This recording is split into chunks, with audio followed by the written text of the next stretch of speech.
ඔව් ආදරණීය දරුදරියනි අපි මීට ප්‍රථම මෑත දින කීපයකදී සාකච්ඡා කළා 2021 විභාග වර්ෂයට අදාළව යොමු වෙච්ච පළවෙනි ප්‍රශ්න පත්‍රයට අදාළ ගැටලු. එනම් වාස්තික පේපර් එක සම්බන්ධ ගැටලු. ඒකෙදි අපි පැහැදිලිවම හඳුනාගත්තා මම පෙන්නුවා සෙකන්ඩ් පේපර් එකට ලකුණු 75න් උඩ ලියන ළමයි වැඩි පිරිසක් ෆස්ට් පේපර් එකේදී ලකුණු 40ත් 55ත් අතරට පහළ වැටෙනවා.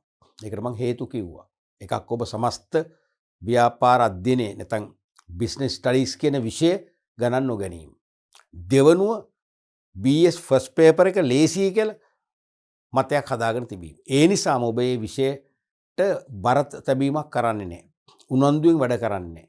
අවසන් එක තමයි සමස්ත විෂය නිර්දේශයේ සෑම පාඩම් ඒකකයකටම අයිති සෑම පාඩමක්ම සම්පූර්ණයෙන් ඔබ කවර් කරලා නැහැ. ආවරණය කරගෙන නැහැ. ඒ නිසා තමයි මේ පේපර් එක අසාර්ථක වෙන්නේ කියලා කිව්වා. ඊළඟට අපි කිව්වා හිස්තැන් පුරන ප්‍රශ්න හැරුණ විට ඊළඟට ගොඩක්ම අසාර්ථක වෙන ප්‍රශ්න තමයි නිශ්චිත පිළිතුරු අපේක්ෂිත වාස්තවික ප්‍රශ්න 10. ඒකෙන් ගොඩක් වෙලාවට කොච්චර දක්ෂ ළමයෙකුට ලියන්නේ හරියට ලියන්නේ 4යි. 6ක්ම වරද්දනවා. සමහර අය 7ක්ම වරද්දනවා. ඉතින් ඒකත් අපි හදාගන්න ඕනේ. තේරුණානේ? අපි දන්න තරමින් හරියට සියලු පාඩම් ඒකක 18ම හොඳින් අධ්‍යයනය කරලා ඒ පාඩම් එකක 18ට අදාළ සියලු පාඩම් හොඳින් අධ්‍යයනය කරපු දරුවෙකුට කිසිම ප්‍රශ්නයක් නැහැ මේ පේපර් එකේ ලකුණු ගන්න පුළුවන්. දැන් මගෙන් ඉගෙන ගත්ත කලමේ ලකුණු 98ක් ගත්තේ. ලකුණු දෙකයි මගේ හැරුණා. එයාට ඒ පොඩි එක ප්‍රශ්නයක් පොඩි පැඩලිල්ලක් වුණා. ලකුණු 98ක්. අයිලන්ඩ් රෑන්ක් එකක් නැහැ. දිස්ත්‍රික් රෑන්ක් එකකුත් නැහැ. එයාගේ දිස්ත්‍රික් රෑන්ක් 40 ගානක්. යුනිවර්සිටි ගියා. තේරුණාද? මම කොහොමද මේ ලකුණු ගන්න දන්නේ? අපේ ඉස්කෝලේ ප්‍රයිස් ගිවින් එකට අපේ ප්‍රින්සිපල් සර්ලා ගිහිල්ලා ඩිපාර්ට්මන්ට් එකෙන් අරගෙන කෝ ලකුණු. එහෙම වෙන්න පුළුවන්. එහෙම ගන්න පුළුවන්. නැත්නම් සාමාන්‍ය සබ්ජෙක්ට් වයිස් ලකුණු කරන්නේ නැහැනේ. දැන් ඒව සැඟවුණු ප්‍රතිඵල.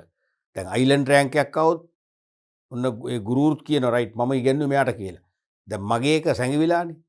ලකුණු වැඩියෙන්ම ගත්ත BS ළමයා ඉගෙන ගත්තේ මගෙන්. ඉතින් ඒ 98ක් ගත්තේ කොහොමද? ඉතින් ඒගොල්ලන්ට 98ක් ගන්නයි අනිත් පැයට 60ක් 65ක් නතර වෙන්න හේතුවක් නැහැ නේ. ඒ නිසා මේ පේපර් එකට ගොඩ අවධානය යොමු කරන්න ඕනේ. පැහැදිලිනේ? අපි බලමු මුලින්ම පිළිතුරු කෙටි පිළිතුරු ලියන් තියෙන්නේ. ව්‍යාපාර සඳහා රජයෙන් ලැබෙන සහාය සහ මඟ පෙන්වීම ව්‍යාපාරිකයෙකුට වැදගත් වන ආකාර 4ක් දක්වන්න. බොහොම කෙටියෙන් ලියන්න තියෙන්නේ. ව්‍යාපාර සඳහා රජයෙන් ලැබෙන සහාය. රජයෙන් සහාය ලැබෙනවනේ.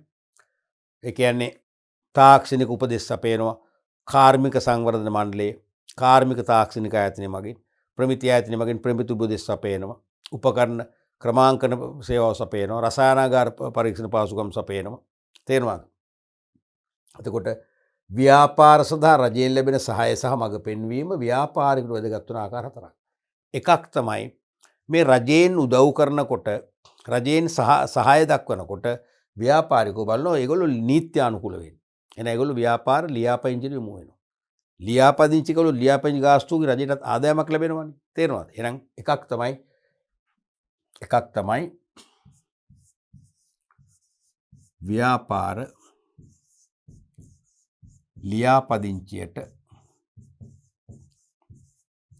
ලියාපදිංචියට යොමු වීම. ව්‍යාපාර ලියාපදිංචියට යොමු වීම. තව එකක් තමයි දැන් රජයෙන් ලැබෙන සහාය සහ මඟ පෙන්වීම නිසා ව්‍යාපාරිකෝ ක්‍රමානුකූලව ඒ වගේම නීත්‍යානුකූලව තමන්ගේ ව්‍යාපාර කටයුතු පවත්වාගෙන උත්සාහ කරනවා. ඒගොල්ලෝ දන්නවා තමන් නීති විරෝධී වැඩ කරොත් අපිළිවෙලකට වැඩ කරොත් රජයෙන් ලැබෙන සහාය නැති වෙනවා. ඒ නිසා මේක ව්‍යාපාර ඔටෝමැටිකලි විධිමත් වෙනවා. එහෙනම් විධිමත්ව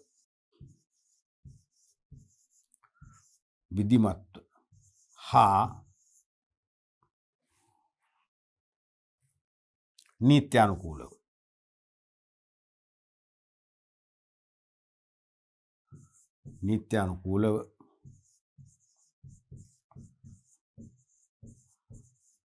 ව්‍යාපාර කටයුතු ඉටු කිරීමට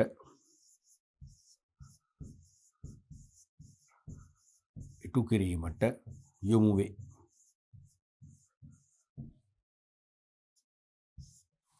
ඊළඟට රජයෙන් සහාය ලැබෙනකොට රජයෙන් මඟ පෙන්වීම කරනකොට මේ ව්‍යාපාරිකෝ පෙළඹෙනවා රජයට ප්‍රමාණවත් ලෙස බදු ගෙවන්න.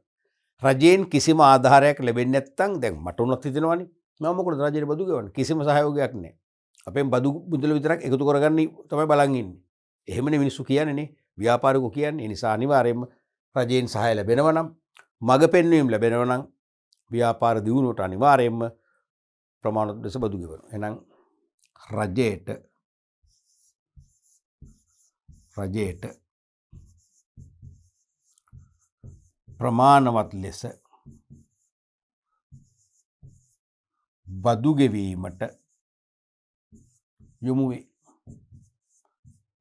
එතකොට එයාට ලීගල් ප්‍රශ්න මුකුත් එන්නේ නැහැ. එයාට හොඳ නාමයක්, කීර්ති නාමයක් තමයි ඇති වෙන්නේ. රජයෙන් පව පක්ෂපාතීත්වයක් දක්වනවා. ඊළඟට දැන් රජයෙන් සහාය ලැබෙනකොට මඟ පෙන්වීම ලැබෙනකොට තේරෙනවද? මේගොල්ලෝ විධිමත්ව බදු ගෙවනවා. දැන් ව්‍යාපාර ලියාපදිංචිට යොමු වෙනවා. විධිමත්නේ ක්‍රමානුකූලයිනේ. ඒ නිසා සමාජය තුල ඒ වගේම රජයනුත් මොකද වෙන්නේ? මේගොල්ලෝ ලොකු ගෞරවයට පිළිගැනීමට පාත්‍ර වෙනවා නේ. එහෙනම් රජයේ සහ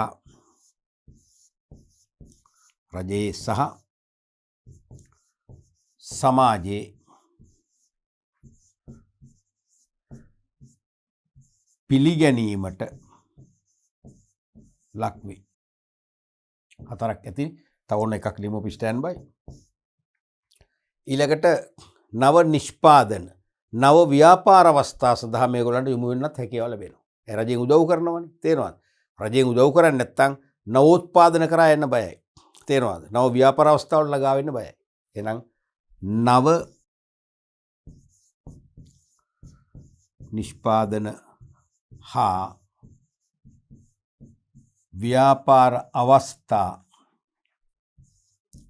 ව්‍යාපාර අවස්ථා වෙත යොමු වේ. පැහැදිලිනේ? තවත් ඔගේ ලියන්න පුළුවන්. කරුණු හතර බොහොම ලේසියෙන් ලියන්න පුළුවන්. ඊළඟට 42 ප්‍රශ්නේ බලන්න. පළාත් පාලන ආයතන යටතේ පවතින ව්‍යාපාරවල ලක්ෂණ හතරක් ලියන්න. පළාත් පාලන ආයතන යටතේ පවතින ව්‍යාපාරවල ලක්ෂණ හතරක්. පළාත් පාලන ආයතන කියන්නේ මොනවද? මධ්‍යම රජයේ ප්‍රතිපත්ති වලට යටත්ව ප්‍රාදේශීය වශයෙන් ආර්ථික සංවර්ධන කටයුතු ප්‍රාදේශීය විශේෂයෙන්ම ආර්ථික සංවර්ධනයට බලපාන යටිතල පහසුකම් ස්ථාපිත කිරීම, ඒවා සංවර්ධනය කිරීම, නඩත්තු කිරීම, ඒ වගේම මහජන සුබ සාධන කටයුතු ව්‍යාප්ත කිරීමට ක්‍රියාත්මක වන ආණ්ඩුවේ ඒජන්සි ක්‍රමයනේ මේ පළාත් පාලන ආයතන කියන්නේ. ඒ කියන්නේ මොනවද? මහනගර සභා, නගර සභා, ප්‍රාදේශීය සභා. විශාලම එක තමයි මහනගර සභා. ඊළඟ එක තමයි නගර සභා. කුඩාම එක තමයි ගම් මට්ටමේදී ප්‍රාදේශීය සභා. ඔය තුනටම කියන්නේ මොනවද? පළාත් පාලන ආයතන. මෙන්න මේ පළාත් පාලන ආයතනයට පවතින විවිධ ව්‍යාපාර. ඒවැ ලක්ෂණ හතරක්. බොහොම සරලයි. එකක් මොකක්ද? එකක් තමයි හිමිකාරත්වයේ දරන්නේ කවුද? එක්කෝ මහනගර සභා, එක්කෝ නගර සභා, එක්කෝ ප්‍රාදේශීය සභා විසින්. එහෙනම් හිමිකාරත්වය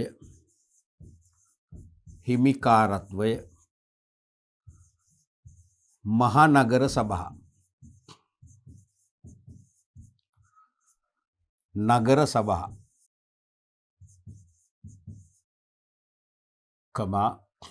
ප්‍රාදේශීය සභා.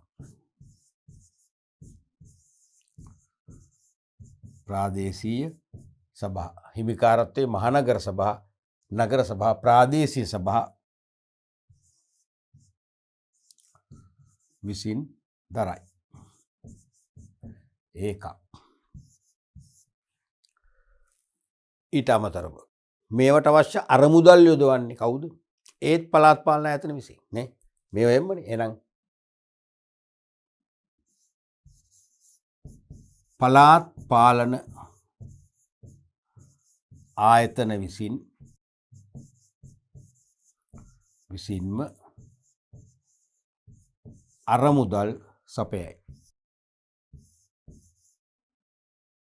අරමුදල් සපයයි.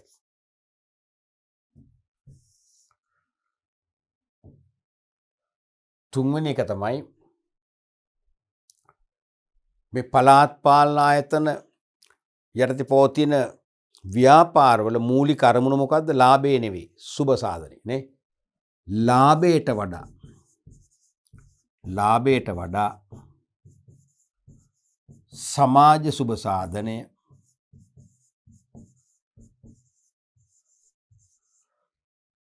මූලික අරමුණ වේ.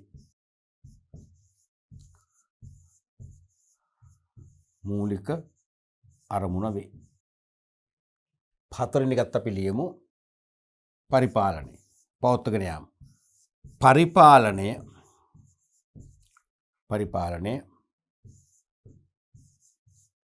පළාත් පාලන අධිකාරීන්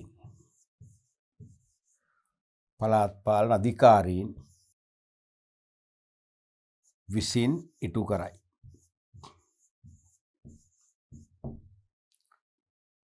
පරිපාලනය පළාත් පාලන අධිකාරීන් විසින් ඉටු කරයි.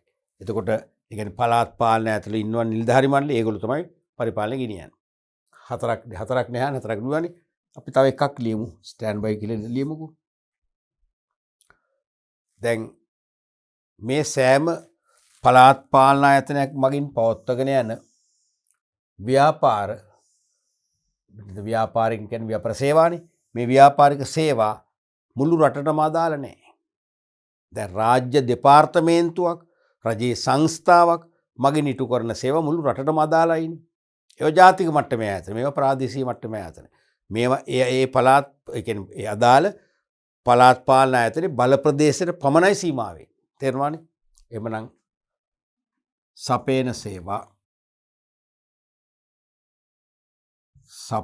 සේවා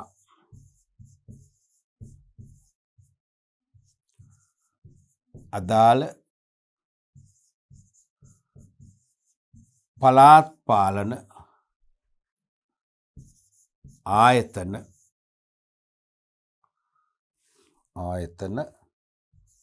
වල බල ප්‍රදේශයට සීමා වේ. පැහැදිලි නේද? right. ඊළඟ ප්‍රශ්නෙත් අපි බලමු. 43 වෙනි ප්‍රශ්නේ. ව්‍යාපාරයකට අවශ්‍ය වන ප්‍රධාන සම්පත් 4ක් නම් කරන්න. හරිය අමාරු ප්‍රශ්නයක්. අමාරු නේද? කිසිදු අමාරුවක් නැහැ. මේවා නම් ඇත්තටම ඕගොල්ලන්ගේ ආත්මගරුත්වයටත් හානියක් කියලා මම දකින්නේ. තේරෙනවද? ඒගොල්ලෝ මීට වඩා දැනුමක් තියෙන, මීට වඩා පුළුල් ගැඹුරු ප්‍රශ්න වලට සූදානම් කරලා අපි තියෙන්නේ නේ. ව්‍යාපාරයකට අවශ්‍ය වෙන ප්‍රධාන සම්පත් 4ක්. ඒ කියන්නේ මේ නිෂ්පාදන සාධක යෙදුම් කියන එක නහනේ සම්පත් කියන්නේ ඕවනේ. ඕකට මූලික ක්‍රම තියෙනවා කීපයක්ම, දෙකක් තියෙනවා. දෙකෙම මොන්න මම කියන්නම්කෝ. එකක් තමයි සම්පත් 7 ලියන එක. මොනවද ඒ කියන්නේ? පැරණි ක්‍රමයට අනුව. ඒක දැන් පැරණි නෑනේ. භූමිය, ශ්‍රමය, ඔයගොල්ලෝ දන්නේ ඒවා. ශ්‍රමය. තව ප්‍රාග්ධනය. 4 ව්‍යවසායකත්වය.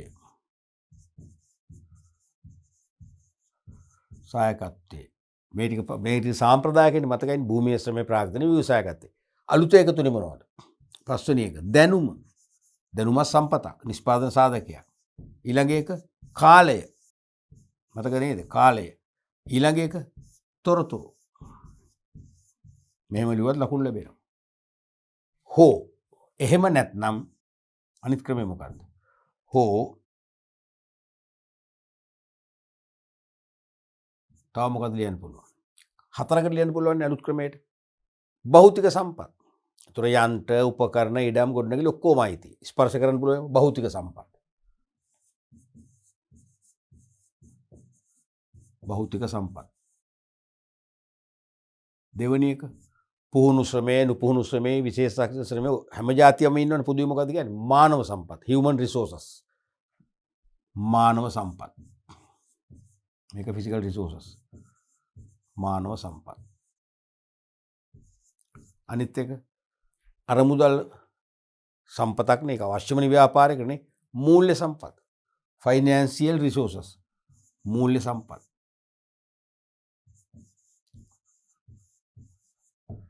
එහෙම නැත්නම් දැන් ස්කීම් එකේ දාලා තිබුණ ව්‍යවසායකත්වය කියලා. ව්‍යවසායකත්වයට කමක් නැහැ. වඩා හරි මොකද්ද? තොරතුරු සම්පත් ඉන්ෆෝමේෂන්. තේරෙනවද? අපි දෙකම ඕන ලියමු. ව්‍යවසායකත්වය.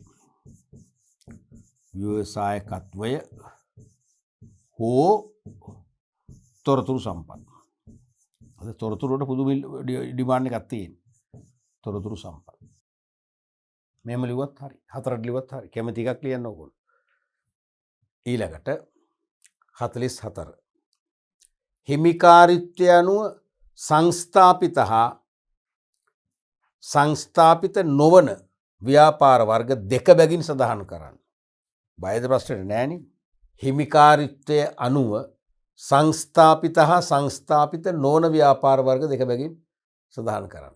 සංස්ථාපිත කියන්නේ මොකද්ද? මේ සංස්ථාපනය කරපු කිසියම් ව්‍යාපාර සංවිධානයකට ආවේනික නැත්නම් විශේෂිත වූ නීතික විධිවිධාන යටතේ ඊට අදාළ බලාධිකාරයක් තුල ඒ සංවිධාන වර්ගයේ ලේඛනගත කරලා නීත්‍යානුකූලව පිළිටුවීමනේ සංස්ථාපනය කරනවා කියන්නේ. සංස්ථාපිත ආයතන කියන්නේ එතකොටනේ.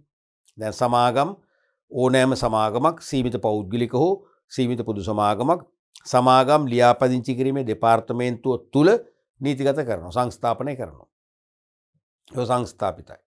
නමුත් හවුල් ව්‍යාපාර තනි පුද්ගල ව්‍යාපාර වගේව ගත්තොත් ඒවට විශේෂිත නීතියක් යටතේ ඒවා සංවිධාන වර්ගයේ ලේඛනගත කරන්නේ නේ. ඒවා සංස්ථාපනය කරන්නේ නැහැ. ඒවා නම හිමිකරුවන්ගේ සම්පූර්ණ නම් වලින් බැහැර ආරූඪ නාමයක් තියෙනවා නම් ඒ නාමයේ පමණක් අදාළ ප්‍රාදේශීය ලේකම් කාර්යාලය ලියාපදිංචි කිරීමක් කරන්න. ඒවා සංස්ථාපිත නොවන කියන්නේ ඒවා. තනි පුද්ගල ව්‍යාපාර, හවුල් ව්‍යාපාර. තේරෙනවද? එපනම් වර්ග දෙක බැගින් ඉල්ලන්න ඕන. සංස්ථාපිත වලට උදාහරණ තමයි සීමා සහිත පෞද්ගලික සමාගම්. සීමා සහිත පෞද්ගලික සමාගම්. ඒත් සීමා සහිත පොදු සමාගම් කියන එකත් හරි මෙතනට. තේරෙනවද? තව සීමා සහිත සමුපකාර. සීමා සහිත සමුපකාර. ඇයි? ඒකත් 72 සමුපකාර පනත කියන විශේෂිත ආවේනික පනත විධිවිධාන අනුව සමුපකාර සංවර්ධන දෙපාර්තමේන්තුව තුල ඒ සංවිධාන වර්ගයේ ලේඛනගත කළ පිළිටුවන එක සංස්ථාපනය කරනවා. තව රාජ්‍ය සංස්ථාත් හරි මෙතන. රාජ්‍ය සංස්ථාත් විශේෂ හෝ පොදු නීතියක් යටතේ විෂය භාර අමාත්‍යාංශය තුල ලියාපදිංචි කළ නීත්‍යානුකූල පිළිටුවන ඒකත් හරි. තේරුණාද? ඊළඟට සංස්ථාපිත නොවන අර දෙක. තනි පුද්ගල ව්‍යාපාර නැත්නම් කේවල ස්වයං ව්‍යාපාර නැත්නම් කවුල් ව්‍යාපාර. මේ දෙකේ නම ලියාපදිංචි පමණයි කියන්නේ. සංස්ථාපනයක් වෙන්නේ නැහැ. එහෙනම් තනි නැත්නම් කේවල ස්වයං ව්‍යාපාර. කේවල ස්වාමි ව්‍යාපාරයක තනි පුද්ගල ව්‍යාපාර. දෙක කවුල් ව්‍යාපාර. එකත් ලේසි. මේ හතරම හරිනම් ලකුණු දෙකම ලැබෙනවා. හැම ප්‍රශ්නෙම ලකුණු දෙකයි කියලා දන්නවනේ. ඊළඟට බලමු 45 වන ප්‍රශ්නේ. සුළු හා මධ්‍ය පරිමාණ ව්‍යාපාර මහා පරිමාණ ව්‍යාපාර වලින් වෙන්කර හඳුනාගත හැකි සාධක 4ක් දක්වන්න. සුළු හා මධ්‍ය පරිමාණ ව්‍යාපාරයි මහා පරිමාණ ව්‍යාපාරයි වෙන් කරගන්න පුළුවන් සාධක ගණනාවක්ම තියෙනවනේ. එන්න 4ක් අහන්න. විස්තර අවශ්‍ය නැහැ. පොයින්ට් එක ලියුවම ඇති. එකක් මොකද්ද? ආයෝජිත ප්‍රාග්ධනය. නේ? ආයෝජිත ප්‍රාග්ධනය ඔබ අපි දන්නවා දැන් සාමාන්‍යයෙන් ඉඩම් මහා ගොඩනැගිලි හැර සෙසු ඉඩම් මහා ගොඩනැගිලි හැර සෙසු වත්කම් වල ආයෝජිත ප්‍රාග්ධනය රුපියල් මිලියන 20 නැත්නම් ලක්ෂ නම් 200 මිලියන 20වත් ලක්ෂ 200ට වැඩි නම් මහා පරිමාණ අඩු නම් සුළු මධ්‍ය පරිමාණ කියලා ගන්න. අන්න ඒ වගේ වෙන් කරගන්න පුළුවන්. ඒක ඉතින් එක එක රටින් රටට කලාපෙන් කලාපයට කාලෙන් කාලට අනිවාර්යයෙන් වෙනස් වෙනවා. අපේ රටේ මුල්ම කාලේ රුපියල් මිලියන 20ක් ගත්තේ නැහැ. තේරෙනවද? මිලියන මුලින්ම පටන් ගත්තේ 2කින් ලක්ෂ 20න්. දැන් ලක්ෂ 200 දක්වා ගිහිල්ලා තියෙනවා. වෙනස් වෙනවා. එහෙනම් ආයෝජිත ප්‍රාග්ධනය. එක ආයෝජිත ප්‍රාග්ධනය.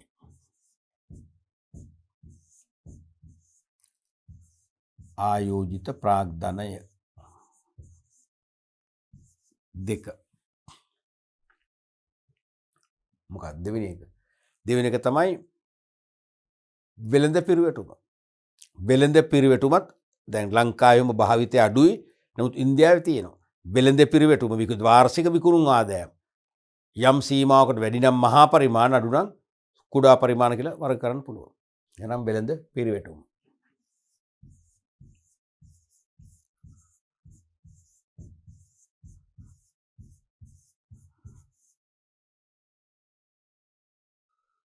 තව භාවිතා කරන බලශක්ති ධාරිතාව.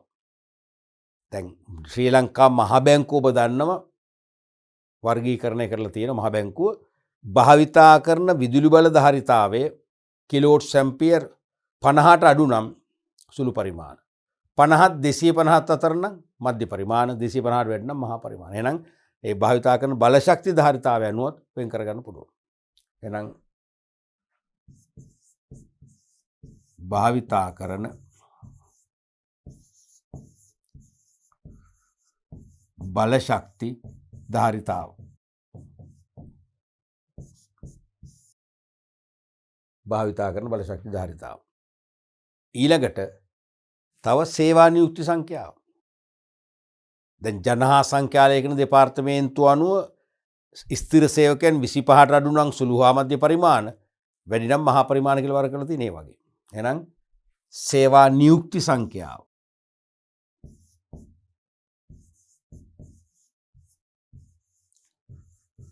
සේවා නියුක්ති සංඛ්‍යාව.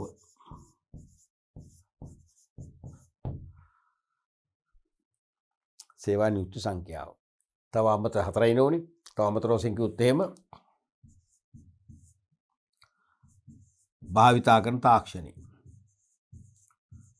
භාවිතා කරන තාක්ෂණය.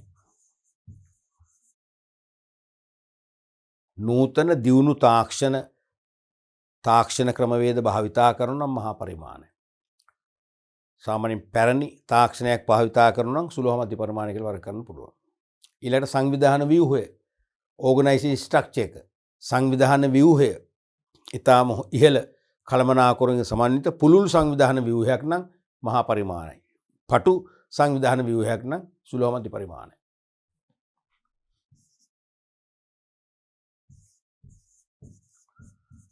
සංවිධාන ව්‍යුහය. දැන් මේ මෑතක සිට ගන්නෝ කීර්ති නාමය. ඒ කියන්නේ ඉහළ කීර්ති නාමයක් අත්කරගෙන තියෙනවා නම් එයා මහා පරිමාණයි. ඔකෙත් අදහසක් නැතුවම නොමේනේ. කීර්ති නාමයක් නැත්නම් අඩු නම් එයා සුළු හා මධ්‍ය පරිමාණයි. එහෙනම් කීර්ති නාමයක් තද සාධකයක් වෙනවා. කීර්ති නාමය. හරිනේ හතරක් ලියුම ඇති. හතරට ලකුණු භාගයකින් ලකුණු දෙකයි. මේකේ තුනක් ලියුවොත් එකමාරයි දෙකක් ලියුවොත් එකයි එකක් ලියුවොත් භාගෙ දෙන්නේ නැහැ. මතද මම කලින් මතක් කරා. මේ වගේ ප්‍රශ්නවල එකට ලකුණු නැහැ දැන්. කලින් දුන්න දැන් දෙන්නේ නැහැ. දැන් කරුණු හතරනේ. හතරට ලකුණු භාගෙ බෙගෙන් දෙකයි. තුනක් නම් එකමාරයි දෙකක් නම් එකයි. එකක් නම් ලකුණු භාගෙ නැහැ. ඒක බලාපොරොත්තු වෙන්නත් එපා. හතරම ලියන්න ඕනේ. ඊළඟට 46 වෙනි ප්‍රශ්නේ. ව්‍යාපාර සඳහා භාවිත කළ හැකි පරිගණක ජාල වර්ග 4ක් නම් කරන්න. ව්‍යාපාර සඳහා භාවිතා කළ හැකි පරිගණක ජාල වර්ග 4ක් නම් කරන්න. මූලික ජාල වර්ග කීපයක් තියෙනවානේ. ඔයගොල්ලෝ හැමෝම තොරතුරු පද්ධති පාඩම කරද්දී අනිවාර්යයෙන් මේ ජාල හදාරනවා. එකක් තමයි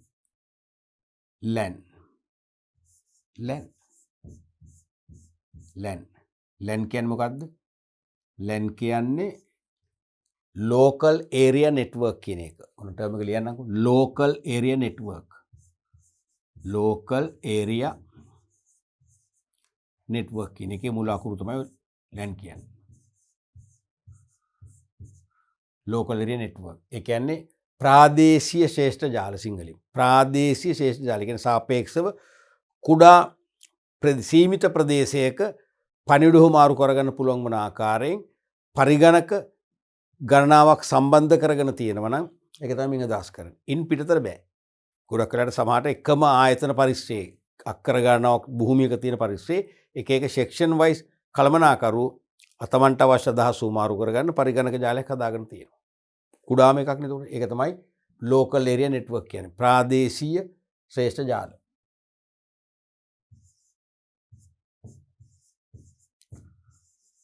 ප්‍රාදේශීය ශ්‍රේෂ්ඨ ජාල. දෙවෙනි එක තමයි WAN. WAN. ඒ කියන්නේ මොකද්ද? Wide Area Network. Wide Area Network. මේකේ මුල අකුරුන් තමයි WAN අරන් තියෙන්නේ. LAN WAN. ඒ කියන්නේ මොකද්ද? පුළුල් ශ්‍රේෂ්ඨ ජාල. පුළුල් ශ්‍රේෂ්ඨ ජාල. පුළුල් ශ්‍රේෂ්ඨ ජාල. LAN එකට වඩා WAN එකේ වපසරිය ලොකුයි. අපි හිතමු යම් ආයතනයක ශාඛා පද්ධතියක් තියෙනවා රට පුරා නගර ගණනාවක. ඒ ශාඛා අතර සම්බන්ධතාවයක් ඇති කරගත්ත පරිගණක පද්ධතියක් තමයි එතකොට WAN කියන්නේ. ඒතර ඒරියා එක විශාලයි. පුළුල් ශ්‍රේෂ්ඨ ජාල. ඊට පස්සේ තුන්වෙනි එක තමයි MAN. MAN. ඒ කියන්නේ metropolitan area.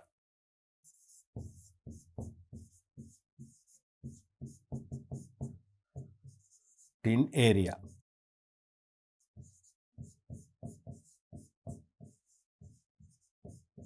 Network.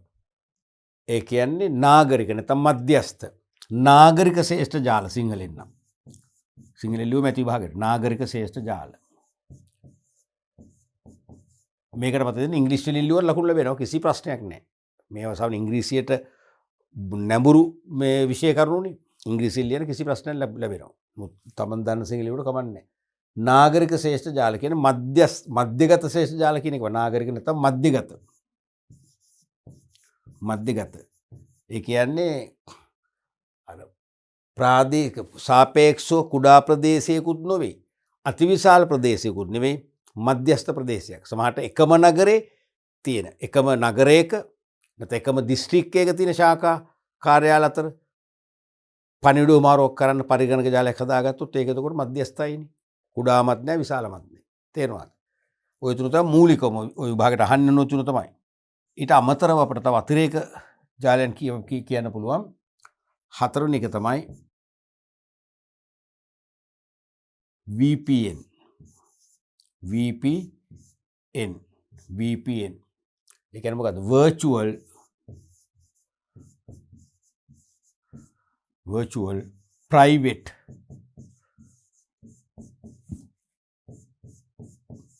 network. virtual private network. මේ කියන්නේ ඒක සිංහල තේරුම ආතිත්‍ය. ආතිත්‍ය පුද්ගලික ජාල. ආතිත්‍ය පුද්ගලික ජාල. දැන් ඔබට මතකයිද සමහර රටවල සමහර කාලවල සතියකට අමාරකට ඔය අන්තර්ජාල සම්බන්ධයෙන්ම නවත්තනවනේ. තේරෙනවද? එතකොට ඒ රටේ පුද්ගලයින්ට වෙනත් රටවල ලින්ක් එකක් අරගෙන ඒ අන්තර්ජාලයේ සැරිසරලා Tamanට අවශ්‍ය දේ කරන්න පුළුවන්. ඒ වගේ අවස්ථාවක් තමයි මේ virtual private network කියලා කියන්නේ. තේරුණාද? තවත් එකක් අපිට ඕනනම් ගන්න පුළුවන්. ඒ තමයි wireless local area network. WLN wireless.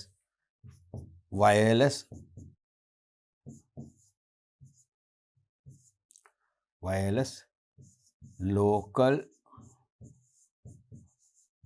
area network. ඒ කියන්නේ රැහන් රහිත ප්‍රාදේශීය ශ්‍රේෂ්ඨ ජාල. ඒ කියන්නේ කුඩා ඒරියා එකක රැහන් සම්බන්ධයක් නැහැ. දැන් ගොඩක් ඒවා තියෙන හිම තමයිනේ. රැහන් රහිතව පරිගණක කීපයක් සම්බන්ධ කරගෙන පණිඩු මාරු කරන ක්‍රමවේදය. ඔය වගේ මූලික ජාල කීපයක්ම තියෙනවා.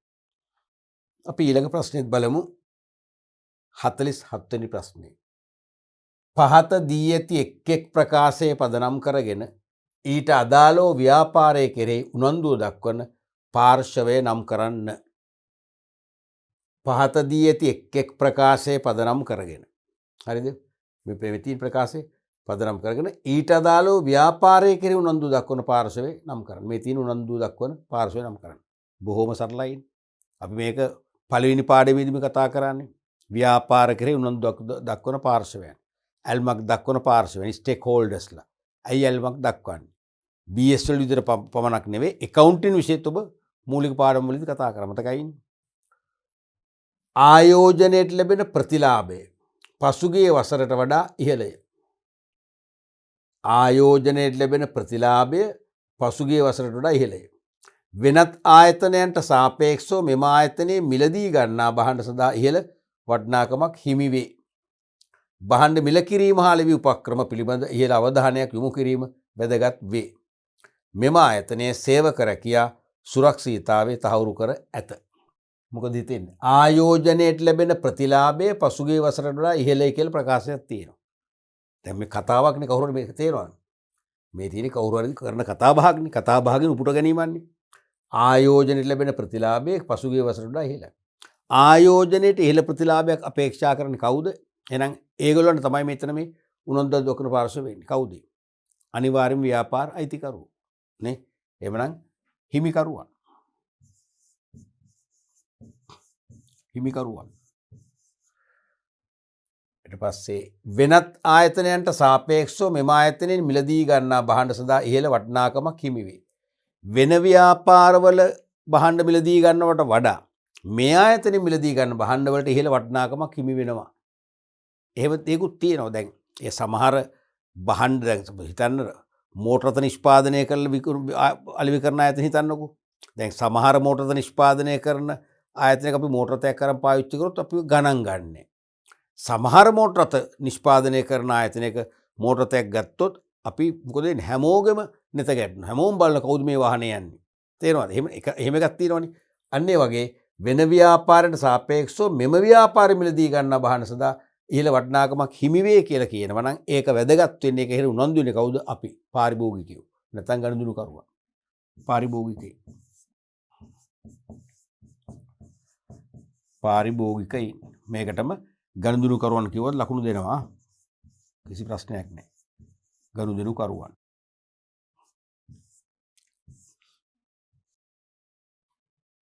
ඊළඟට භාණ්ඩ මිල කිරීම හා අලෙවි උපක්‍රම පිළිබඳ ඉහළ අවධානයක් යොමු කිරීම වැදගත් වේ. භාණ්ඩ මිල කිරීම හා අලෙවි උපක්‍රම පිළිබඳ ඉහළ අවධානයක් යොමු කිරීම වැදගත් වේ. භාණ්ඩ මිල කිරීමත් උපායශීලීව කරන්න ඕනේ. ඒ මිල කිරීමෙන් පවා පාරිභෝගිකයන් ආකර්ෂණය කර ගැනීම මිලක්. සාපේක්ෂව ඉහළ මිලක් වුණත් ඉහළ මිලක් කියලා පාරිභෝගිකයට එකවර නොහැඟෙන්න ඕනේ. තේරෙනවද? දැන් මිල කරන දැන් අපි සෙරප්පු දෙක ගත්ත කීයද කියලා අපි අහන යාළුවෙක්ගෙන්. මේකද මේක 999යි. එතන 999. රුපියල් 1000ක් කියලා දැනෙන්නේ නැහැ නේ එකපාර. ඒ උපාය මාර්ගනේ. ඒ වගේම අලෙවි උපාය මාර්ග පිළිබඳ ඉහළ අවධානයක් යොමු කරන්නත් ඕන. කවුද මෙතන? ගොඩක් වෙලාවට අලෙවි කළමනාකරුවන් කිව්වනම් වඩා හොඳයි. නැත්නම් පොදුවේ දැන් ස්කීම් එකක අපේක්ෂා කරන්නේ කළමනාකරුවෝ. කළමනාකරුවන්ට මේ උපාය මාර්ග ඕනේ. කළමනාකරුවන්. කළමනාකරුවන් තමයි මේකේ උනන්දු වෙන්නේ. කළමනාකරුවන්.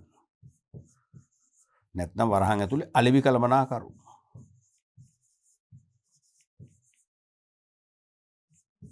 අලෙවි කළමනාකරු.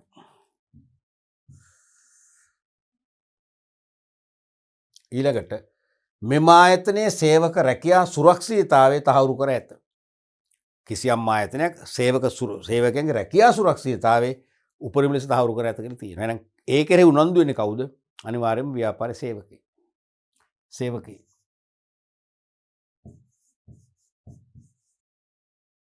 සේවකයෝ. පැහැදිලිනේ? බොහොම සරල ප්‍රශ්නයක්. අපි බලමු ඊළඟ ප්‍රශ්නයත්.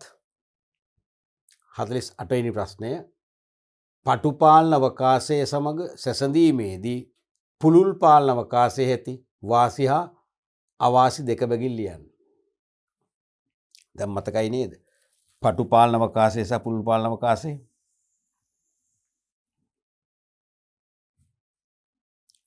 මේ වගේ නෙන්නේ. දැන් මේ වගේ නම්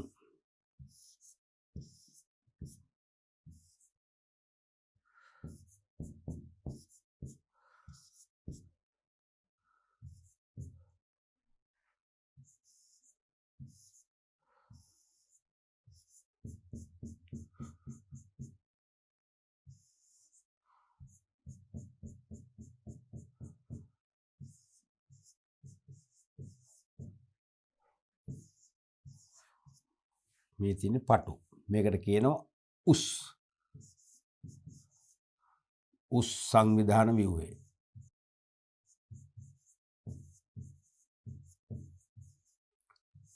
ව්‍යුහය කියලාත් කියනවා. පටු පාලන අවකාශය, පුළුල් පාලන අවකාශය මේකටම කියනවා පැතලි. නැත්නම් සමතල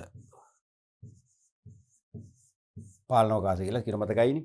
මැනේජ්මන්ට් අපි කරා පටු නැත්තම් උස් සංවිධාන ව්‍යුහය. කියන්නේ මේකේ දැන් මේකේ කළමනාකරු ගොඩයි මේ මෙතන එක්කෙන මෙතන එක්කෙන මෙතන එක්කෙනයි මෙතන එක්කෙන මෙතන එක්කෙන ගොඩක් ඉන්නවනේ. ඒ කියන්නේ එක් කළමනාක පාලන අවකාශය මතකයිනේ. පාලන අවකාශය කියන්නේ එක් කළමනාකරුවෙකුගේ අධීක්ෂණයට හා සුපරීක්ෂණයට ලක්වන සහායකින් සංඛ්‍යාව. එක් කළමනාකරුවෙකුගේ අධීක්ෂණයට මෙන්ම සුපරීක්ෂණයට භාජනය වන සහායකයෝ සංඛ්‍යාව තමයි පාලන අවකාශය කියන්නේ. පටු පාලන අවකාශය කියන්නේ එක් කළමනාකරුවෙකුගේ අධීක්ෂණයට හා පාලනයට ලක්වන සේවකෝ චුට්ටයි ඉන්නේ, ටික දෙනයි ඉන්නේ. මේ තියෙන්නේ ඔය. මේකත් පටුයි. මෙතන දෙන්නයි. මෙතන දෙන්නයි. මෙතන තුන් දෙනයි. මෙයාගෙන් මේ තුන් දෙනා කවර් වෙනවා. මෙතන එක්කෙනෙක් නැහැ. මෙතන දෙන්නයි. තේරෙනවද ඒ වගේ. නමුත් මෙතන බලන්න. පුළුල් පාලන අවකාශයක් කියන්නේ එක් කළමනාකරුවෙකුගේ අධීක්ෂණයට හා පාලනයට බඳුන්වන සහායකින් සංඛ්‍යාව විශාලයි. තේරෙනවද? දැන් බලන්න මෙතන එක කළමනාකරුවෙක් ඉන්නවා. මම ඒ කියලා දාන්නම්කෝ. මෙතන B කියලා කෙනෙක් ඉන්නවා C. A සතු බලතල බෙදලා යනවා B හා C ට. B යටතේ ඉන්නවා සහායකින් ගණනාවක්. අපි තු 25ක් ඉන්නවා කියලා. C යටතේ ඉන්නවා 40ක් 50ක් විතර ඉන්නවා. මේට යන පැතලි. ඒ කියන්නේ මේ පැතලි කියන්නේ සමතල කියන්නේ. මේක තමයි පුළුල් පාලන අවකාශය කියන්නේ. තේරෙනවද? ඒක අහන්නේ මේ පටු පාලන අවකාශයට සාපේක්ෂව පුළුල් පාලන අවකාශයේ වාසි. දැන් මේකේ බලන්න කළමනාකරු වැඩියිනේ. මම මේක ඕනනම් නිල් පාටින් හයිලයිට් කරලා පෙන්නන්නම්. මෙතන එක්කෙනෙක් ඉන්නවා. මෙතන එක්කෙනෙක් ඉන්නවා. මෙතන එක්කෙනෙක් ඉන්නවා. මෙතන තව එක්කෙනෙක්. මෙතන තව එක්කෙනෙක්. මෙතන තව එක්කෙනෙක්. මෙතන තව එක්කෙනෙක්. අපි යටත් එක්කෙනෙක් දාමුකෝ. මෙතන තව එක්කෙනෙක්. බලන්න 1 2 3 4 5 6 7 8 කළමනාකරු 8ක් ඉන්නවා. මෙතන ඉන්නේ මේ සේවකයෝ මෙතන අපි 100 ගාණක්. 100 ගාණම හැන්ඩල් කරන් 3 දෙනා. නේ? එක්කෙනෙක් ABC 3 දෙනා. මෙතනම 8ක් ඉන්නවා. එහෙනම් මේකෙදි මොකද වෙන්නේ? පටු පාලන අවකාශයේදී කළමනාකරු වැඩිනේ. සාමාන්‍යයෙන් සේවකෝ 100ක් නම් 100 අවශ්‍යමනේ. පාලන අවකාශය මොකක් වුණා 100ක් අවශ්‍යනේ. එහෙනම් සේවකයන්ගේ පඩිය වෙනස් වෙන්නේ නැහනේ. දැන් මෙතන සේවකෝ 100 පාලනය වෙන්නේ මේ වගේ. 8 දෙනෙක්ගෙන් හිතන්නකෝ. එහෙනම් 8 දෙනෙක් කියන්නේ කළමනාකරු 8ක්. ඒගොල්ලන්ගේ වැටුපත් වැඩි, දීමනාත් වැඩි. එහෙනම් පිරිවැය වැඩි වෙනවා. මෙතන කළමනාකරු 3 දෙනයි. සේවකෝ 100මයි. මේකේ 100 මේකේ 100 ගන්නකෝ. මේකෙත් 100 දෙනයි මේකෙත් 100 දෙනයි. නමුත් මෙතන කළමනාකරු 3 දෙනයි. එහෙනම් පරිපාලන පිරිවැය එතනම අඩුයි. එහෙනම් පුළුල් පාලන අවකාශයේ වාසිය තමයි පරිපාලන පිරිවැය අඩුයි. තේරුණාද? අනිත් එක මේකේ sannivedanat අපහසුයි. ඒ කියන්නේ මෙතනින් දෙන පණිවිඩය මේ දෙන්නට යනවා. මෙයා දෙන පණිවිඩය මේ තුන් දෙනා කොහොම ගනිද්ද දන්නේ. හරියට දෙයිද නැද්ද? මෙයාගේ මේ දෙන්නට යයිද? මේගොල්ලන් යයිද? පණිවිඩය කැඩෙන්න පුළුවන්, විකෘති වෙන්න පුළුවන්. මෙතන එහෙම නෙවෙයි.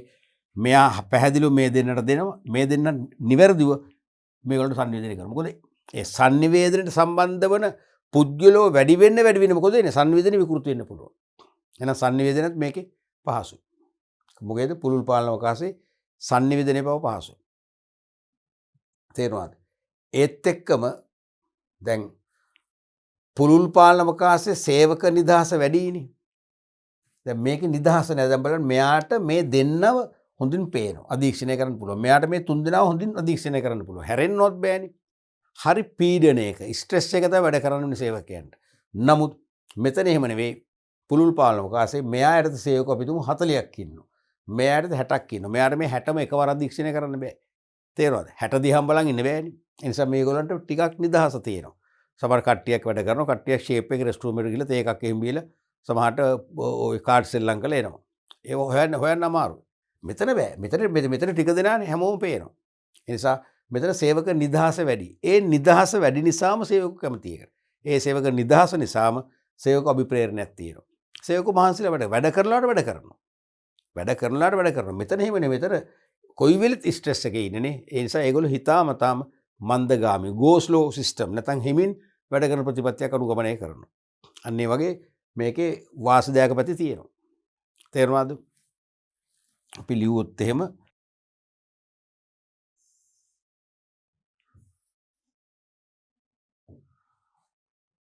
පටු පාලන අවකාශයම සැසඳී පුළුල් පාලන අවකාශයේ ඇති වාසිය වාසිය. එක වාසියක් තමයි එක වාසියක් ප්‍රධාන වාසිය තමයි පරිපාලන පිරිවැය අඩුවෙන් කල්පනා කර අඩුවෙන් පරිපාලන පිරිවැය. පරිපාලන පිරිවැය අවම වේ. දෙවැනි එක sannivedane පහසුයි. මොකද කළමනාකරු ටික දෙනාගෙන් නිවැරදිව යනවා. මොකද කළමනාකරු වැඩි දිනෙක අතරපත් වී යනකොට තමයි පල්ලෙහාට යනකොට පණිවිඩ විකෘති වෙන්නේ. එහෙනම් sannivedane පහසුයි.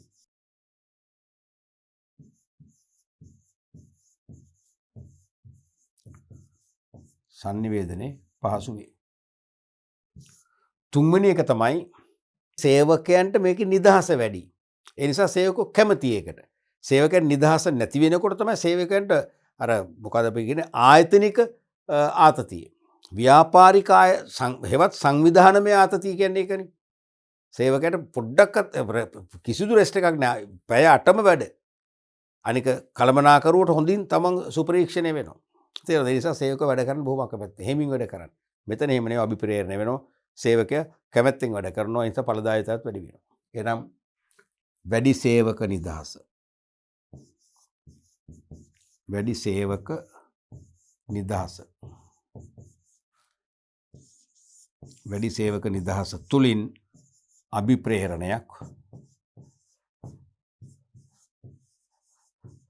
අභිප්‍රේරණයක් ඇති වේ. තවත් දෙකයි අහන්න තව එකක් වැඩිපුර ලියමුකෝ. තවත් වාසියක් තමයි දැන් මේකේ කළමනාකරු අඩුයිනේ මතකනේ මම පෙන්නේ මෙතන යටින්. මේ 3 දෙනයි. මේකේ ගොඩයි.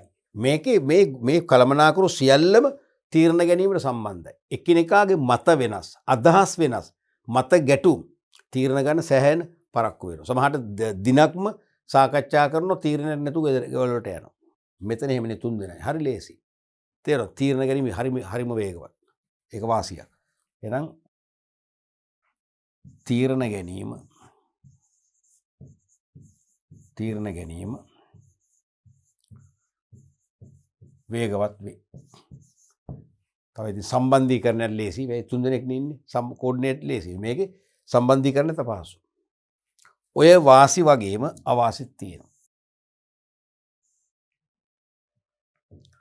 මොනවද අවාසි? පළවෙනි එක පුළුල් පාලන අවකාශයේ දැන් සේවකයන්ට නිදහස තියෙනවනේ. නිදහස වැඩිනේ. ඇයි? එක කළමනාකරුවෙකුට සේවකයෝ ගොඩක් අධීක්ෂණය වෙනවා. ඒ නිසා ඒ කළමනාකරු සියල්ල එකවර අධීක්ෂණය වෙන්නේ නැහැ. ඒ නිසා ඒ සේවකයන්ට තියෙන නිදහස නිසාම ඒගොල්ලෝ අතින් විනය විරෝධී කටයුතු නැත්නම් විනය කඩවීම සිදුවීම අනිවාර්යෙන් වැඩි වෙනවා. පටු පාලන අවකාශයේ නැහැ. විනය ආරක්ෂා වෙනවා. තේරුණාද? එහෙනම් පළවෙනි එක තමයි වැඩි සේවක නිදහස. වැඩි සේවක නිදහස තුලින්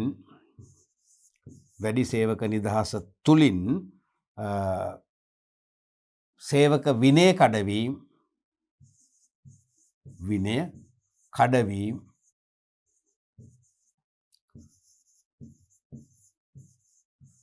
විනය කඩවීම ඉහළයයි. ඊළඟට දැන් මේකෙදි පුළුල් පාලන අවකාශයක්නේ සේවකයෝ ගොඩාක් ඉන්නවා. සුපරීක්ෂකෙන්ට සේවකින් සුපරීක්ෂණය ලේසි නෑ. දැන් පටු පාලන අවකාශයේ ටික දෙනයිනේ සුපරීක්ෂණය ලේසි නේ. එහෙනම් සේවක සුපරීක්ෂණය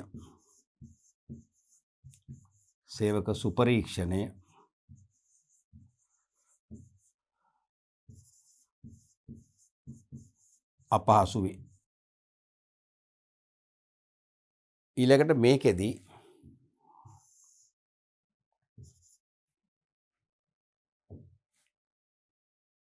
සේවක සම්බන්ධතා මොකද? ඒකත් පහළයිනේ. සේවක ගොඩක්නේ. සේවක සම්බන්ධතා ඉතාම අඩුයි. දැන් පටු පාලන අවකාශයේ සේවක සම්බන්ධතාවක් තියෙනවා. ටික දෙනයි බොහොම සාමකාමීව සහයෝගයෙන් මිත්‍රත්වයෙන් වැඩ කරනවා. මෙතන ඒක දකින්න අමාරුයි. එහෙනම් සේවක සම්බන්ධතා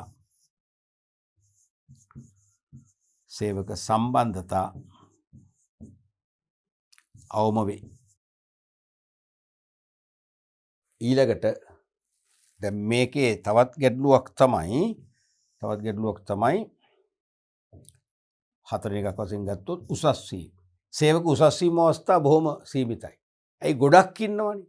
දැන් පටුපාලන අවකාශයේ ඉන්නේ එක් කළමනාකරුවෙකුට සේවකයෝ දෙන්නයි, 3 දෙනයි, 4 දෙනයි. උසස් වීම ටටක් ගාලා ලැබෙනවා.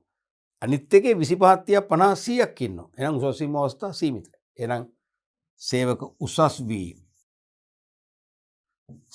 උසස් වීම සීමිත වේ. අපි බලමු ඊළඟ ප්‍රශ්නයත් 49. විද්‍යුත් අලෙවිකරණය මගින් ව්‍යාපාරිකයාට සහ පාරිභෝගිකයාට ඇතිවිය හැකි අවස්ථාවක් හා තර්ජනයක් බැගින් ලියන්න. විද්‍යුත් අලෙවිකරණයක් මගින් ව්‍යාපාරිකයාට සහ පාරිභෝගිකයාට ඇතිවිය හැකි අවස්ථාවක් හා තර්ජනයක්. ඔව්. අපි මුලින් ලියමුකෝ අවස්ථා කියලානේ. ඔව්. මුලින් අපි ලියමු අවස්ථා කියලා. ඉලෙක්ට්‍රොනික මාකටිං මගින් ව්‍යාපාරිකයන්ට පාරිභෝගිකයන්ට ඇති හැකි අවස්ථාවක් හා තර්ජනයක්. මෙතනින් අපි අවස්ථා කියලා ලියමුකෝ. මුලින් අවස්ථා. ලියලා පස්සේ ලියමු තර්ජන. මොනවද අවස්ථා? දැන් විද්‍යුත් අලෙවිකරණය නිසා ව්‍යාපාරිකයට පුළුල් වෙළඳපොළ අවස්ථා උදා කරගන්න පුළුවන්. ඇයි? වෙළඳපොළ ස්ථානයකට සීමා නොවි වෙළඳපොළ අවකාශයක් ඔස්සේ විශාල පාරිභෝගික පිරිසක් ආවරණය කරන්න පුළුවන්. රටවල් ගණනාවක් ගනුදෙනු කරන්න පුළුවන්. එහෙනම් වෙළඳපොළනේ ගෝලීය නැත්නම් පුළුල් එක පුළුල් ගෝලීය වෙළඳපොළ අවස්ථා එකක්. අනිත් එක තමයි අතරමැදියන් නැහැනේ. අතරමැදියන් නැති නිසා පිරිවැය අඩු වෙනවා. මොකද අතරමැදියන්ට යනවනේ වීදමක්. පිරිවැය අඩු වෙලා තමන්ගේ ලාභාන්තිකය වැඩි කර ගැනීම අවස්ථා ඇති වෙනවා. එහෙනම් අතරමැදියන්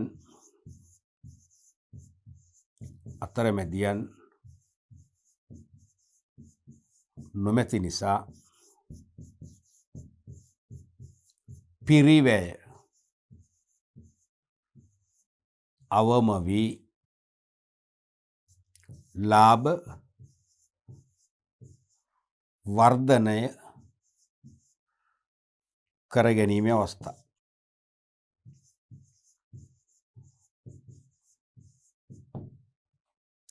පුළුල් ගෝලීය වෙළඳපොළ අවස්ථා ඇති වෙනවා. අතරමැදියන් නොමැති නිසා පිරිවැය අවම වී ලාභ වර්ධනය කර ගැනීමේ අවස්ථා ඇති වෙනවා. තව අපි එකක් ලියමු ස්ටෑන්ඩ් බයි දෙකයි නිල්ලන්නේ.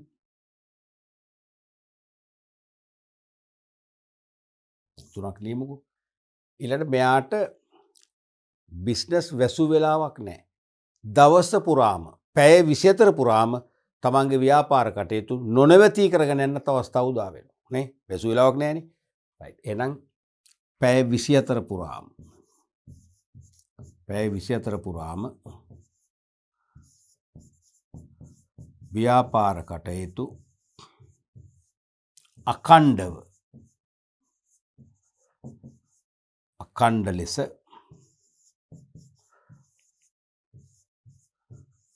ඉටු කිරීමේ අවස්ථා. ඔය අපි ගත්තේ කාර්ද ව්‍යාපාරිකයන්. මේ විද්‍යුත් අලෙවිකරණය නිසා මතකනේ විද්‍යුත් අලෙවිකරණය කියන්නේ අන්තර්ජාලය ඔස්සේ සිදු කරන අලෙවිකරණ කටයුතු. පාරිභෝගිකයාටත් අවස්ථා තියෙනවා. මොනවද? අපිටත් පැය 24ම ගනුදෙනු කරන්න පුළුවන්. වැසූ වෙලාවක් නැහැ. ව්‍යාපාරේ වැසූ වෙලාවක් නැහැ. දැන් සාමාන්‍ය සම්ප්‍රදායික වෙළඳාමේදී අපිට ව්‍යාපාර වහනවා කියලා අපි දන්නවා. වහන්න පෙර යන්න ඕනේ. අපි මමත් ඔබත් අනිවාර්යයෙන්ම ව්‍යාපාර වලට යනවා හති දාගෙන යනකොට විනාඩි 5කට කලින් වහලා අපි ගොඩක් වෙලාවට කම්පායලා ආපහු වෙනවා. ඒ වගේ ප්‍රශ්න මේකේ නැහැ. පහසු වෙලාවක අපිට ගනුදෙනු කරන්න පුළුවන්. එහෙනම් පළවෙනි එක තමයි පැය 24 පුරාම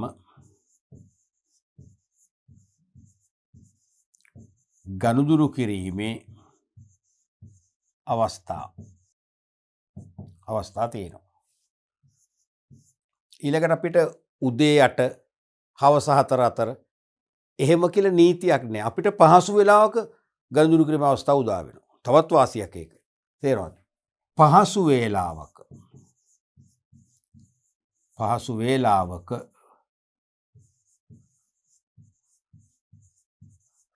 ගනුදෙනු කිරීමේ අවස්ථා තියෙනවා. ඊළඟට අතරමැදියෝ නැහැනේ. ඒ නිසා අඩු මිලටත් ලබා ගන්න පුළුවන්. අපේ පාරිභෝගික පිරිවැත් එහෙනම් අඩු වෙනවා නේ. එහෙනම් අතරමැදියන්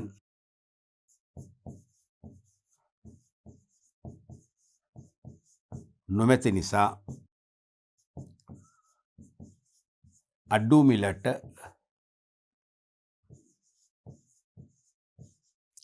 මිලදී ගැනීමේ අවස්ථා.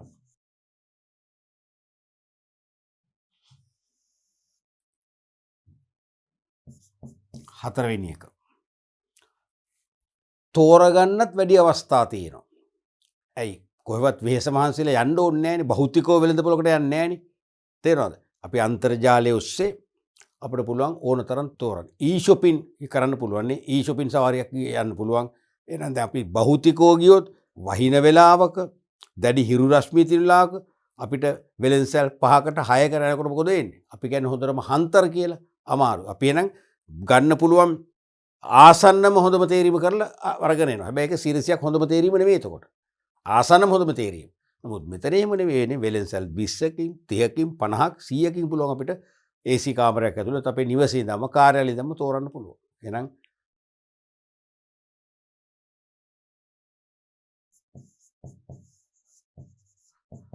භාණ්ඩ තෝරා ගැනීමට වැඩි අවස්ථා.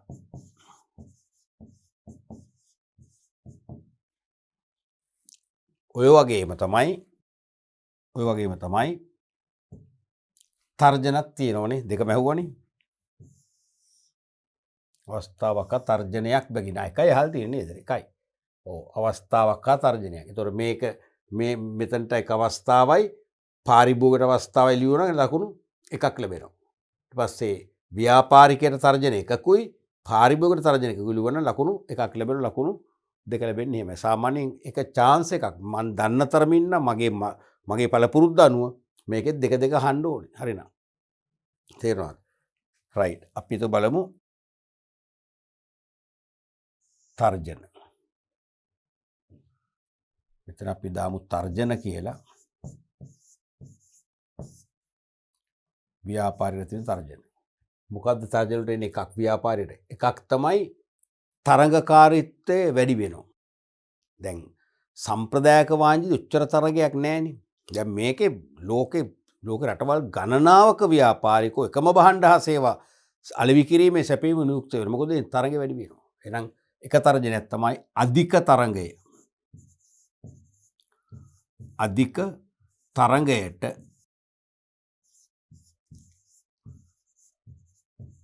මුහුණ දිය යුතු වීම.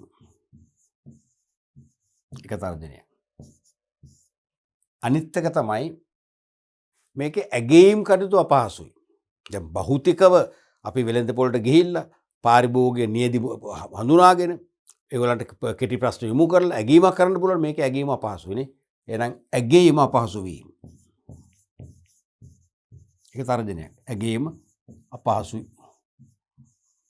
වීම.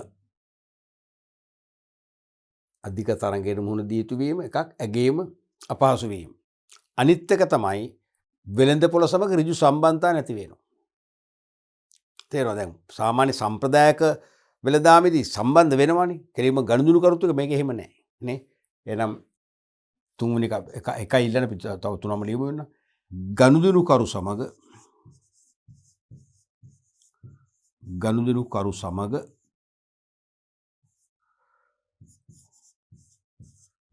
ඍජු සම්බන්ධතා අහිමි වේ. ඔය වගේ තියෙනවා තර්ජන. ඒත් එක්කම ඒත් එක්කම පාරිභෝගිකයන්ට තියෙනවා.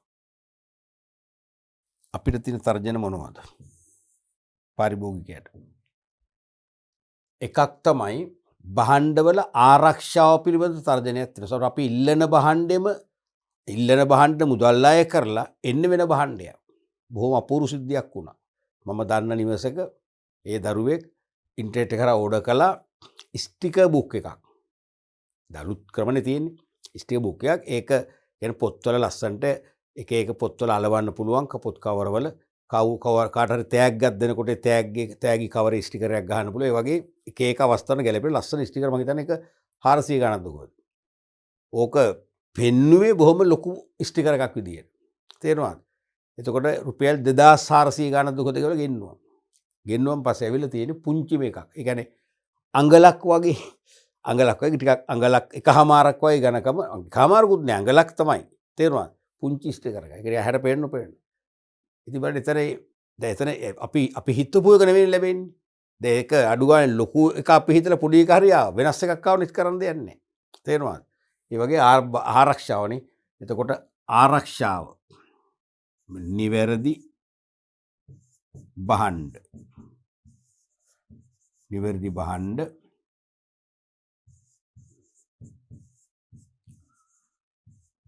නොලැබීමෙන්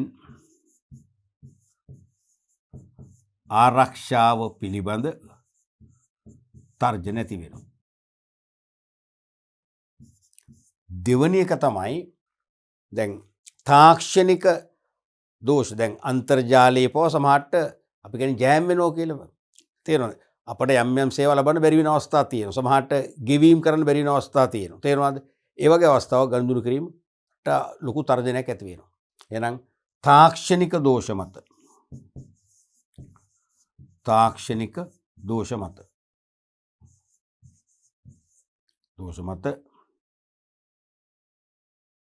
ගනුදෙනු අවශ්‍ය වේලාවට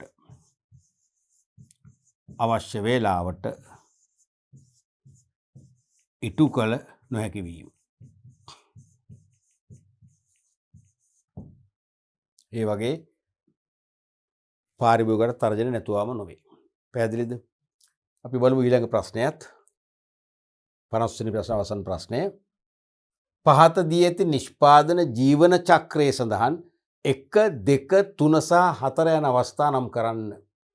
පහත දී ඇති නිෂ්පාදන ජීවන චක්‍රයේ සඳහන් 1, 2, 3 සහ 4. මොකද හිතෙන්නේ? දැන් අලිවි කළමනාකරට අපි ඉගෙන ගත්තනේ භාණ්ඩික ජීවන චක්‍රය. අවධි 5ක් කතා කරා. සංවර්ධන අවධිය, හඳුන්වා දෙන අවධිය, වර්ධන අවධිය, පරිණත අවධිය, පිරිහෙන අවධිය. මතකයිනේ? දැන් මේක තරම් හොඳම ප්‍රස්තාරයක් නොවේ ඉතින්. නමුත් අපි බලමුනේ. ඔක එන්න ඕනේ මෙහෙමනේ.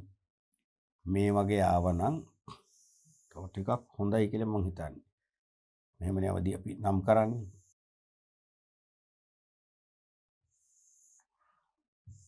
පරිණත අවධිය සාමාන්‍ය පුළුල්.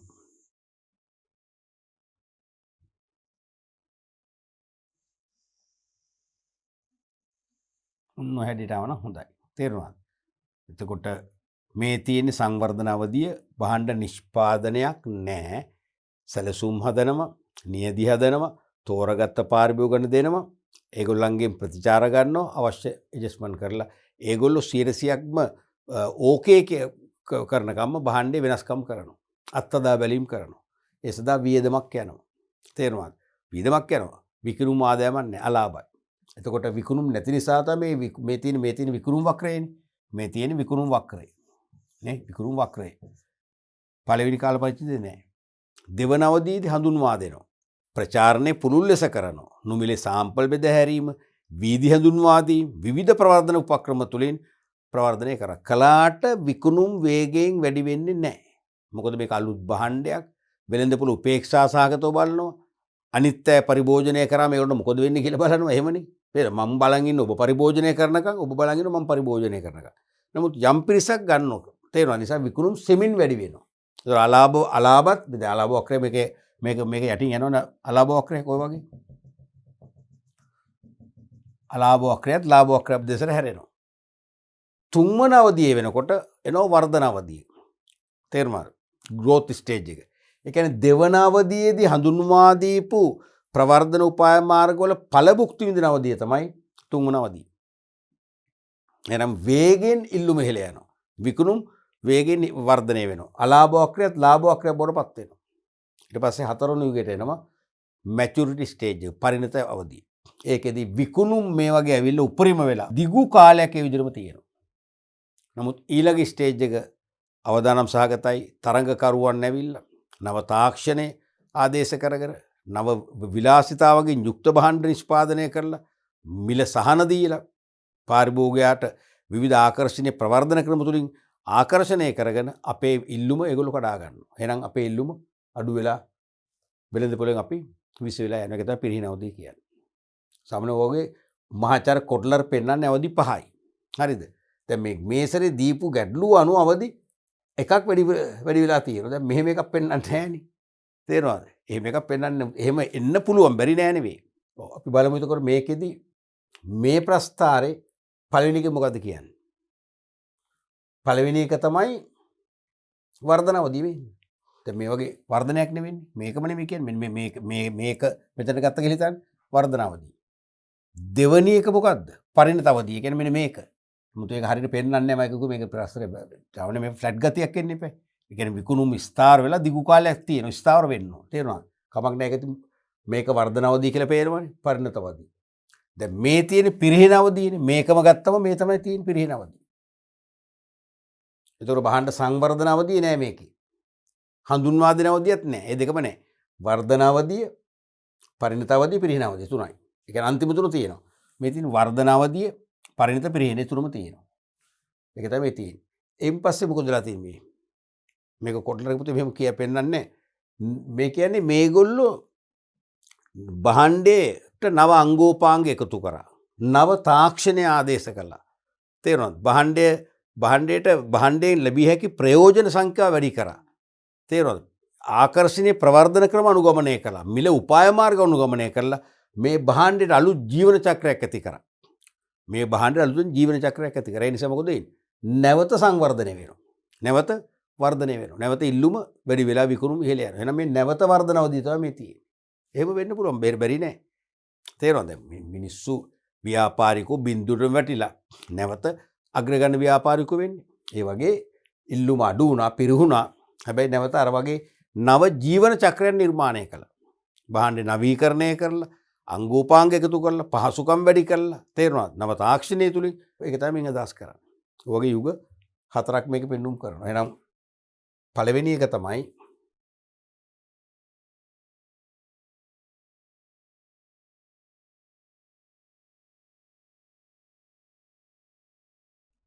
තමයි වර්ධන අවධිය.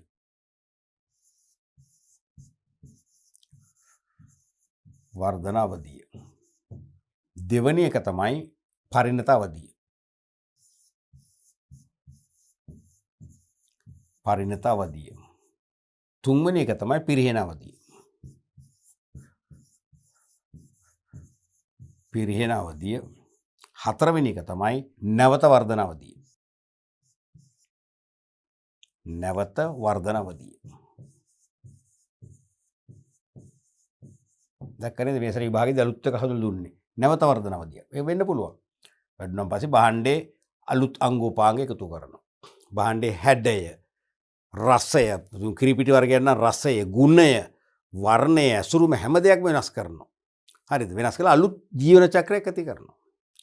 අලුත් ජීවන චක්‍රයක් ඇති කළා අලුතෙන් දැවැන්ත ප්‍රවර්ධනයක්, ආකර්ෂණීය ප්‍රවර්ධන ක්‍රම මගින් හොඳින් දැනුවත් කරනවා. දැනුවත් කරාම මොකද වෙන්නේ? නැවත ඉල්ලුමක් ඇති වෙනවා. අන්න එහෙනම් නැවත වර්ධනයක් ඇති වෙනවා.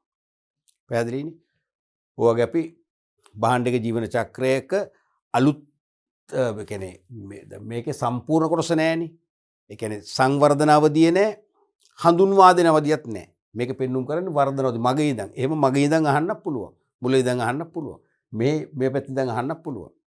දැන් ওই අවස්ථා කීපයකදී මේ ජීවන චක්‍රයේ ප්‍රස්තාර ආවම ප්‍රස්තාරේ අර මම පෙන්නන දේ තිබුණේ නැහැ. ඒක ඉතින් ලොකු අඩුවක්. ඒක මොකද මේකේ විකුණුම් වැඩි වෙලා හරිද? ඒක දීර්ඝ කාලයක් පවතිනවා කියන්නේ ඒක මේ වගේ වෙන්න බෑ. ෆ්ලැට් ගතියක් තියෙනවා. නමුත් ඉතින් ප්‍රස්ථාර එන විදිහත් එක්ක තමන් තේරුම් ගන්න මේ අදහස මේක කියලා අදහස ගන්න. පැහැදිලිනේ? හොඳයි දරුවනේ අපි අද පාඩම් පරිච්ඡේදයනුත් ඔබට පැහැදිලි කරා වාස්තික පේපර් එකේ දැන් ළමයිට ප්‍රශ්නයක් නැහැ. ළමයි කියන්නේ ලේසි කියලානේ. ලේසි වුණාට ලකුණු ගන්නේ නැහනේ. නමුත් ලකුණු ගන්න නැති වුණාට ලකුණු ගත හැකි බව මම ඔප්පු කළා. එකම දේ සමස්ත විෂය නිර්දේශයේ පාඩම් ඒකක 18ම සම්පූර්ණ කරලා. ඒ එතනින් නොනැවති. ඒ පාඩම් ඒකක 18ට අදාළ පාඩම් තේරෙනවද? පාඩම් තියෙනවනේ. ලෙසන්ස් කීපයක් තියෙන. දැන් මානව සම්පත් කළමනාකරණයේ කියන පාඩම් ඒකකයට පාඩම් 12ක් අන්තර්ගතයි. ඒ වගේ සියලු පාඩම් හොඳින් පරිශීලනය කරලා සමස්ත විෂය නිර්දේශය ස්පර්ශ කළා නම් ඔබට කිසිම ගැටලුවක් නැහැ. අනිවාර්යයෙන්ම අපහසුකින් තොරව විශ්වාසයෙන් පිළිතුරු ලියන්න පුළුවන්. දැන් බලන්න මම පෙන්නවා හිස්තැන් පුරවන ප්‍රශ්න වෙන්න පුළුවන්. නිශ්චිත පිළිතුරු අපේක්ෂිත ප්‍රශ්න වෙන්න පුළුවන්. බහුවර්ණ වෙන්න පුළුවන්. ඒ හැම දෙයකටම මුහුණ දෙන්න පුළුවන්. මං කියන්නේ 100%ම නැතත් 80ක් 85ක් අපිට ලකුණු ගන්න පුළුවන් වෙන්න එපා. පුළුවන්. දැන් එතනට යන්න පුළුවන් කියලා තමයි මග පෙන්වන්නේ. පැහැදිලිද? ඒතර ඔබ තවදුරටත් මේ ප්‍රශ්න තුලින් මේ ප්‍රශ්න පත්‍රයේ තියෙන ප්‍රශ්න තුලින් ඔබට පුළුවන් තව ව්‍යායාමයක් කරන්න. මම හැමදාම මතක් කරා මොකද්ද? මේ ප්‍රශ්න පත්‍රේ නැවත ඔබ මෙනෙහි කරන්න, පරිශීලනය කරන්න. කරලා ඒ හැම ප්‍රශ්නයකින්ම දැන් බහුවර්ණයකදී මම ප්‍රශ්න කීපයක් නිර්මාණය කරලා පෙන්නුවා. හැම බහුවර්ණ ප්‍රශ්නයකම උත්සාහ කරන තව ප්‍රශ්න දෙකක් නිර්මාණය කරන්න. හිස්තැන් පුරවන ප්‍රශ්න සෑම එකකින්ම ඔබ try කරන්න තව ඒ වගේ ආදර්ශ ප්‍රශ්න අනුමාන ප්‍රශ්න නිර්මාණය කරන්න. නිශ්චිත පිළිතුරු අපේක්ෂිත ප්‍රශ්න වලින් ඔබ try කරන්න තව ඒ වගේ අනුරූප ප්‍රශ්නයක් නිර්මාණය කරන්න. ඒක අවශ්‍යමයි. එය කරනවා කියන්නේ ඔබ විභාගයට පුදුම විදියට විෂය කරුණු ඔබේ මතක ගබඩාවට ඇතුළත් කරගන්නවා. ඔබේ දැනුම් ගබඩාව සතු කරගන්නවා කියන එකයි. කටපාඩම් කරන්න බැහැනි. පාඩම් කරලා පැය 3කින් 4කින් පාඩම් කරලා තමන් ලබා ගන්න දේ තමන්ට පුළුවන් ප්‍රශ්නයක් දෙකක් නිර්මාණය කිරීමෙන් ලබා ගන්න. ඒක පුදුම ව්‍යායාමයක්. මනෝවිද්‍යාත්මක දෙයක් මම කියන්නේ තේරෙනවද? එතකොට දැන් උදාහරණයක් වශයෙන් මෙතනින්ම දැන් මේකෙම ගන්න පුළුවන්. අපි හිතමු මේ පැත්ත කට් කරලා අපි මෙතන මේ පැත්ත කට් කරලා මේ පැත්තෙන් දන් දෙනවා. එහෙම අහන්නත් පුළුවන්. ඒතර එක අංක 1 2 3. ඒතර පිරිහෙනවදිය, පරිණතවදිය මොකද්ද? වර්ධනවදිය. එහෙම අහන්නත් පුළුවන්. අන්න ඒ වගේ ඔපොසිට් එකට හරි ගන්නකෝ. ඒ වගේ ප්‍රශ්න නිර්මාණය කරන්න ඒක ඒ තුලින් ලැබෙන පන්නරය අතිවිශාලයි. තේරෙනවද? ඔබට දැන් ඔය තියෙන පිළිතුරු ලියන්න බෑ. මේ සමහර ඒවා පැහැදිලි නෑ. සමහර ප්‍රශ්න අමාරුයි. ඒ වගේ තියෙනවනේ එක එක ළමයිට පොදු වෙච්ච මානසික මේ තත්වයන්. ඒ මානසික තත්වයන්ට පවා පිළිතුරු ලැබෙනවා. මම මේ කියන ව්‍යායාමය මගින්. ඒක අනිවාර්යයෙන්ම කරන්න. ඒතර අපි ඊළඟ පාඩම් පරිච්ඡේදයෙන් සාකච්ඡා කරන්න බලාපොරොත්තු වෙනවා. අපි මේ මෑතකදී ඉවර කරා මානව සම්පත් කළමනාකරණය කියන වැදගත් මේ එකකයක්. මානව සම්පත් කළමනාකරණය සම්බන්ධ පසුගිය විභාග ප්‍රශ්න ඒ වගේම ආදර්ශ ප්‍රශ්න. ඒ නිසා ඉදිරි පාඩම් පරිච්ඡේද අනිවාර්යයෙන් වැදගත්. දැන් විභාගයට තමයි අපි මේ උගන්වන්නේ. දැන් තමයි ඔබ වෙහෙසෙන්න ඕනේ මේ පාඩම් පරිච්ඡේද මගහර ගන්න නැතුව හොඳින් පරිශීලනය කරන්න උත්සාහ කරන්න. එහෙනම් අපි ඊළඟ පාඩම් පරිච්ඡේදයෙන් නැවත හමු වෙන බලමු.